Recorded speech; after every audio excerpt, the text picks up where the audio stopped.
Muito boa tarde a todos. Eu queria começar por agradecer o convite para aqui estar hoje, agradecer à professora Maria de Lourdes Rodrigues e ao professor Pedro Adão e Silva, o convite que simpaticamente me dirigiram. Já sou repetente ou tripetente, não sei, do fórum, exatamente, e é sempre um gosto aqui estar, sempre que fui convidado, tenho respondido positivamente. Cumprimentar também os meus amigos, parceiros de painel, a Susana Peralta, de quem tive o gosto de ser professor aqui é melhor não dizermos o número de anos, não é? Exatamente. Há 5 anos.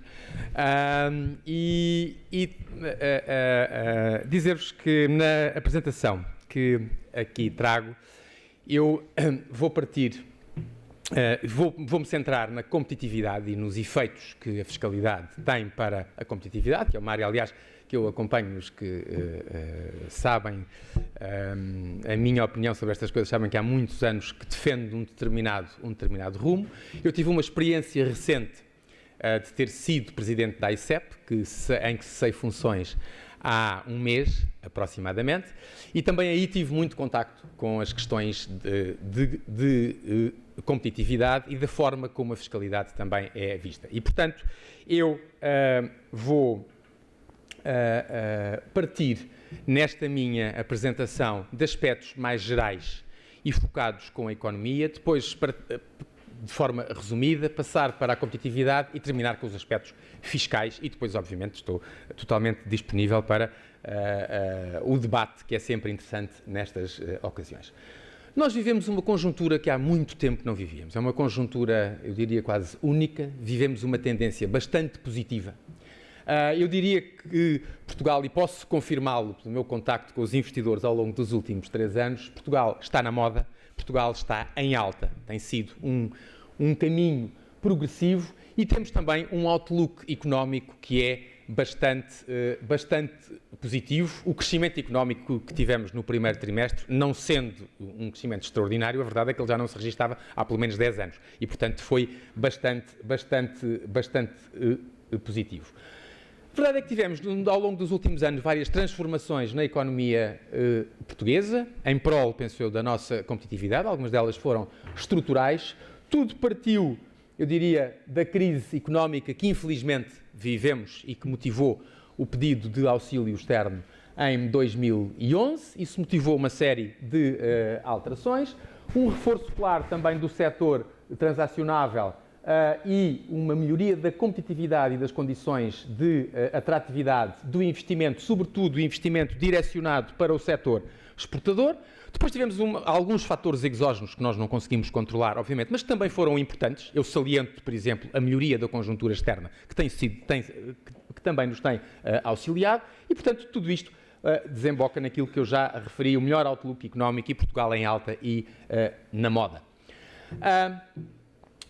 O que é que aconteceu nos últimos anos? Corrigimos desequilíbrios estruturais. O primeiro, o déficit das contas externas deixou de ser déficit em 2012, passou a ser excedente e assim se perspectiva que possa continuar. É este gráfico aqui de cima, desde 2012 que temos excedentes. Claro que a crise e o encolhimento da procura interna também contribuíram para isto, porque obviamente teve um efeito para diminuir as importações, mas a verdade é que as nossas exportações passaram de menos de 30% do produto em 2010, 2011, para hoje claramente acima dos 40%. Ainda não estamos onde devemos estar para termos uma sustentabilidade nestas matérias. Temos que chegar pelo menos aos 50%, mas já a verdade é que já fizemos uma boa parte do caminho e isto devido a uma transformação de mentalidades que eu penso que foi estrutural no nosso setor empresarial. Eu já falarei também sobre isso. O segundo desequilíbrio que nós corrigimos aqui, temos tido, eu diria que não tivemos do ponto de vista de alcançar o excedente, tivemos nas contas externas, mas não nas contas públicas ainda, embora o objetivo seja um saldo das contas públicas equilibrado a médio e longo prazo, mas a verdade é que fizemos uma correção à custa de muita austeridade em determinados anos, em minha opinião, austeridade excessiva, mas isso, enfim, foi o que teve que ser, diria eu. mas em face daquilo que tinha sido assinado e acordado com a Troika, mas a trajetória é claramente positiva e chegámos a 2016 e para 2017 vamos registar os déficits mais baixos da história da nossa democracia. Isto é fundamental em termos de confiança que os investidores têm no país e é fundamental, portanto, também para a nossa competitividade e atratividade. Eu diria que sem isto, sem esta trajetória, nem vale a pena falarmos de outros fatores, porque, na verdade, não interessariam, porque é isto, basicamente, que nos permite depois apresentarmos tudo o resto. Ou seja, temos que ter contas controladas e temos que continuar a trajetória de desendividamento do país e de desendividamento público, que é a área, enfim, mais controlada pelos decisores públicos. O que significa que a dívida de 130% do produto vai ter que ser reduzida nos próximos anos. Implementámos muitas reformas estruturais, mais de 500 medidas implementadas desde 2010 em múltiplas áreas, elas estão aqui discriminadas. Só uma referência para o atual Programa Nacional de Reformas, que pretende naturalmente continuar este caminho de reformas, aumentando o nível de educação, promovendo a inovação na economia e reduzindo a burocracia. Mas tivemos, ao longo dos últimos anos, muitas reformas que foram feitas em muitas áreas. E temos hoje um ambiente de negócios que é mais favorável, de acordo com o Banco Mundial, o relatório Doing Business. Portugal é o 25º país no mundo onde é mais fácil fazer negócios, ter uma atividade empresarial, e isso é positivo, obviamente, para os investidores. Por exemplo, em média, começar um novo negócio demora-se 4,5 dias, se não for online é mais rápido, e implica 5 procedimentos. E agora eu falei há pouco de uma transformação de mentalidades que ocorreu no tecido empresarial em Portugal, e é verdade.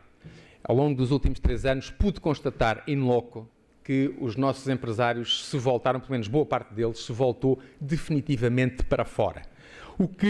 Ou seja, vendendo cada vez mais. O nosso mercado tem que ser o mundo, não pode ser o nosso país. Claro que o mercado interno é importante, mas temos que ter consciência que o nosso país tem um mercado interno bastante limitado. Somos 10 milhões e meio de consumidores, não somos um grande país, e, portanto, para sermos sustentáveis e ambicionarmos a ter uma subida sustentada do nosso nível de vida, é evidente que temos que vender cada vez mais para fora, apostar na qualidade, na inovação, e foi exatamente isso que, provavelmente fruto da crise, isso ainda está por apurar e ninguém desejaria que a crise tivesse acontecido, mas a verdade é que ela aconteceu. A crise acaba por ser uma oportunidade, quando ela existe, se as oportunidades forem agarradas para quem as pode agarrar, também, deixem-me dizer-vos, quem tem condições para isso, mas o nosso tecido empresarial soube de facto dar a volta, e se eu penso que se há atores a quem o país pode estar agradecido por termos conseguido dar a volta, então é aos nossos empresários, é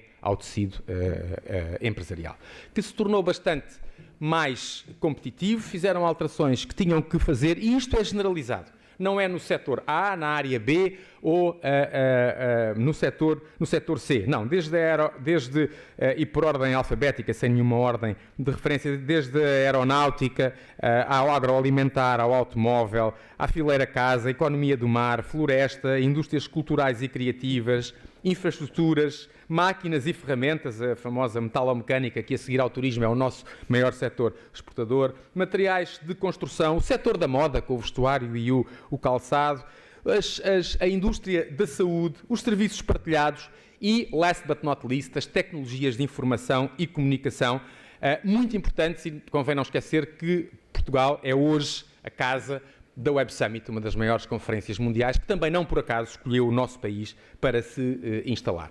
Nós temos vários fatores de competitividade que nos diferenciam positivamente. Eu vou mencionar alguns deles. A nossa localização. Nossa localização geográfica, eu tinha aqui os slides para mostrar, mas infelizmente eles... Não, certo, mas o efeito visual é interessante. Se nós somos periféricos em relação à Europa, é evidente que, em termos do mundo, temos uma posição geográfica bastante privilegiada. Por exemplo, somos o país europeu mais próximo das Américas, nomeadamente aqui no que toca a investimento, de onde ele pode vir, da América do Norte. Será disso? Se calhar. Depois temos uma característica única enquanto país, enquanto mercado, é que somos ao mesmo tempo um país que pode abrir a porta da União Europeia a empresários de outras paragens que desejem associar-se a empresas portuguesas e somos também um país membro da Comunidade de Países de Língua Portuguesa, a CPLP. Portanto, temos estas duas vertentes, um mercado que nós conhecemos muito bem e estas duas vertentes tornam-nos únicos, digamos assim, uma valência que outros países não têm. Ao nível das infraestruturas, somos unanimemente reconhecidos como tendo das melhores infraestruturas físicas do mundo, quer na qualidade das estradas, na qualidade das infraestruturas portuárias, qualidade do transporte aéreo, qualidade das infraestruturas ferroviárias, tudo isto está documentado e eu tinha os números aqui. Depois, uma diferença que também notei ao longo dos últimos anos, progressivamente, tem a ver no talento e nas competências. Nós ocupamos lugares cimeiros no que toca à qualificação dos nossos recursos humanos, sobretudo nas áreas mais direcionadas para as vertentes empresariais, sejam a gestão e a economia, sejam a engenharia, e temos as nossas escolas, algumas em rankings internacionais de nomeada, o que é importante, e depois somos vistos como sendo bons a falar línguas estrangeiras, e nomeadamente o inglês. Isto também é uma vantagem muito grande. Na Europa, obviamente, excluindo o Reino Unido e a Irlanda por motivos óbvios, não é? São nativos em inglês. O que nós temos é temos a Escandinávia, a Holanda e surgimos nós. Depois, as estatísticas mostram isto. Em termos da fluência do inglês, estamos de facto muito à frente de países que estão aqui ao nosso lado, como Espanha, como França, mesmo como a Alemanha ou a Itália, e isso é uma vantagem para o mundo dos negócios e para a nossa competitividade. Somos também muito bons, eu diria que somos state of the art em tecnologia. E não é por acaso que o Web Summit se instalou em Portugal e onde não existiram os problemas que todas as anteriores edições tinham tido em Dublin. Comparamos muito bem, em geral, em todos os indicadores tecnológicos, seja no acesso às tecnologias, seja no e-government, seja nos pagamentos eletrónicos. E temos hoje um conjunto de startups que dão cartas a nível global e que se conseguiram financiar nas praças financeiras mais importantes, como Londres, Nova Iorque e também no hub tecnológico de referência do mundo, que é São Francisco. E somos a casa, como já referi, da Web Summit, que não é um evento que veio um ano e depois se foi embora. Já apareceu aqui, só falta aparecer no ecrã, mas enfim, já está nestes de lado. Mas não é um evento que, quanto a mim, pode ser mais importante para o nosso país do que foram, por exemplo, a Expo 98, o Euro 2004. Porquê? Porque é um evento que vai ficar 3 a 5 anos em Portugal, pelo menos. E com tudo o que está relacionado com o Web Summit, nomeadamente a aposta dos investidores em startups portuguesas, que estiveram presentes em grande número na edição do ano passado, é um evento que, de facto, pode ajudar a alavancar a atratividade de Portugal. Bom, e repararam que eu falei aqui, obviamente, a qualidade de vida é também fundamental e é unanimemente reconhecida, mas eu não falei ainda, o Outlook é hoje mais favorável do que era, com crescimentos, as estimativas que aqui tenho, os crescimentos económicos vão estar certamente superiores a 2%, quer este ano, quer no próximo, não tenho grandes dúvidas disso, o que é também uma novidade face aos últimos anos que nós tínhamos. Eu não falei ainda da política fiscal, o que significa que a política fiscal não tem sido um fator a ajudar a nossa competitividade em Portugal. E vou falar precisamente disso de forma resumida, já percebi que estou em cima da hora, mas por exemplo, no ranking Doing Business do Banco Mundial, no pagamento de impostos, nós surgimos numa posição pior do que o nosso ranking de competitividade. Ou seja, é uma das vertentes a melhorar. Depois, no ranking do World Economic Forum, as vertentes em que nós comparamos pior são a do endividamento público, a dívida pública, ranking 134 entre 138 países. No déficit já estamos melhor e eu penso que na próxima edição ainda estaremos melhor. Depois nos efeitos da tributação sobre os incentivos a investir e nos efeitos da tributação nos incentivos ao trabalho. Ou seja, IRC e IRS. Bom, se eu tenho que ir apontar ali, não consigo estar aqui, mas eu penso que me ouvem porque eu acho que falo alto, portanto, frutos de ter sido professor. E, portanto, estas três vertentes são aquelas, do meu ponto de vista, em que nós nos deveríamos concentrar mais, para além de outras, embora noutras nós comparemos bastante favoravelmente, como, por exemplo, a inovação, as infraestruturas, a qualidade dos nossos recursos humanos. Se nestas estamos pior, nós temos que as atacar. E como é que as vamos atacar? Por exemplo, um indicador é o esforço fiscal relativo, em que nós comparamos a carga fiscal face ao PIB, relativamente ao PIB per capita. E se compararmos, estamos muito mal posicionados na União Europeia, quase 20% acima da média. Portanto, a carga fiscal comparada com o nosso nível de vida está muito acima daquilo que devia ser. Estou a falar da carga fiscal global. Vou-me concentrar nos impostos que reconhecidamente indicados pelos investidores são mais importantes para a nossa competitividade, o IRS e o IRC. No IRS, no que toca, por exemplo, à taxa máxima, nós temos uma taxa máxima que é chocante para a realidade do país. 56,5% coloca-nos ao nível dos países escandinavos, Suécia e Dinamarca. O problema é que nós não somos escandinavos, nem na qualidade dos serviços públicos que oferecemos, e nem no nível de vida que temos. Portanto, tudo isto houve o enorme aumento de impostos entre 2012 e 2013, e a verdade é que hoje, em termos de IRS, a distribuição não é aquela que devia ser, apesar de só com esse enorme aumento de impostos é que nós chegámos à média europeia em termos de carga fiscal, relativa. O que é que me parece que deve ser feito em termos de IRS? Uma taxa marginal máxima não superior a 45% a 45%, eu falo aqui entre 40% a 45%, uma simplificação enorme pela diminuição de deduções, isenções, exceções e benefícios e a manutenção de um número baixo de escalões. Não sei se vai haver aumento de escalões, se não. Se houver aumento de um escalão, por exemplo, não me parece dramático, mas eu diria que a manutenção do número de escalões seria importante.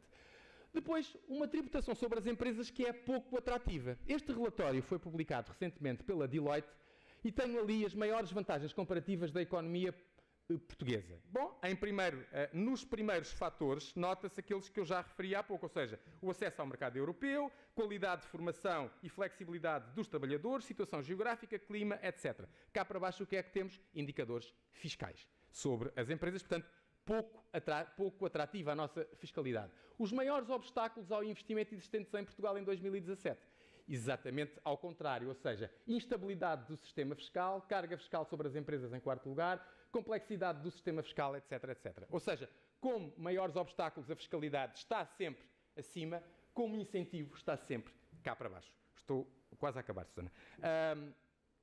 Depois, no que toca ao IRC, só me falta falar sobre isto. No IRC também comparamos bastante mal. Temos uma taxa máxima que, numa comparação europeia, nos coloca entre os países com taxas mais elevadas. 29,5%, já com as derramas todas e mais algumas que existem.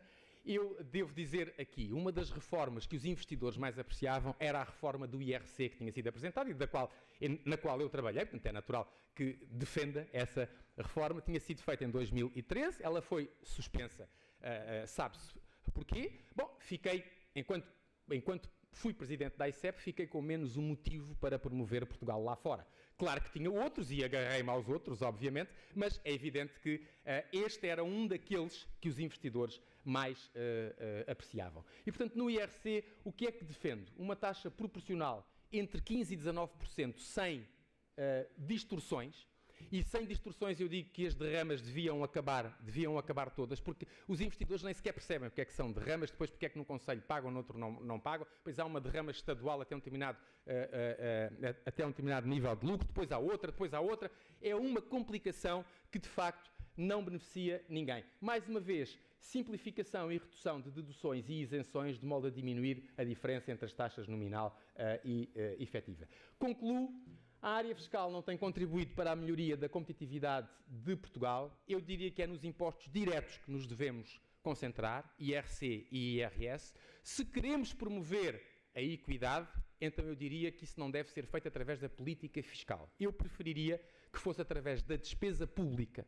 Ou seja, política fiscal como fator de competitividade e depois de sermos mais competitivos e gerarmos maior investimento, maior criação de emprego, maior riqueza, então ver através da despesa pública os grupos da sociedade mais desfavorecidos para então os podermos compensar devidamente. Penso que isso tem sido feito através da política fiscal, não tem resultado, estava na altura, eu já defendo isto há muitos anos também, estava na altura talvez de tentarmos outras soluções. Eu estou absolutamente convicto que, por exemplo, reduzir taxas de IRC e de IRS dentro daquilo que for possível, dados os constrangimentos orçamentais que continuamos a ter, poderia levar a médio prazo a que a receita não só não fosse perdida, como fosse aumentada, porque isso também aumenta a base fiscal e combate a fraude e evasão. Teria mais para dizer, mas estou certo que numa segunda ronda e na fase de perguntas e respostas poderei voltar ao tema. Muito obrigado.